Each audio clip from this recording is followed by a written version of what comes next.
ስለ ዶሮ ዝርያ ስናነሳ ሁለት አማራጮችን ማንሳት እንችላለን። አንደኛ 100% የእንቁላል ጣይ ዶሮ ዝርያዎች፣ ሁለተኛ ዱዋል ፐርፐዝ የሆኑ ማለትም ለእንቁላልም ለስጋም የሚሆኑ የዶሮ ዝርያዎች ብለን ልንመድባቸው እንችላለን። በዚህ ቪዲዮ ላይ የምንመለከተው ዱዋል ፐርፐዝ ለሆኑት ስለ ቴትራ ኤች የዶሮ ዝርያዎች ከሌሎች የዶሮ ዝርያዎች የሚለዩባቸውን ባህሪያት እናያለን። አንደኛ ከ230 እስከ 250 እንቁላል በዓመት ይጥላሉ። ሁለተኛው በልቆሽ የአረባብ ዘዴ ጥሩ የሆነ ምርት ይሰጣሉ።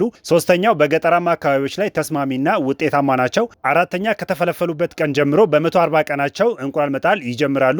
አምስተኛ ወንዶቹ ከ11 እስከ 12ኛ ሳምንት ጀምሮ ለበዓል ገበያ ለስጋ መድረስ ይችላሉ።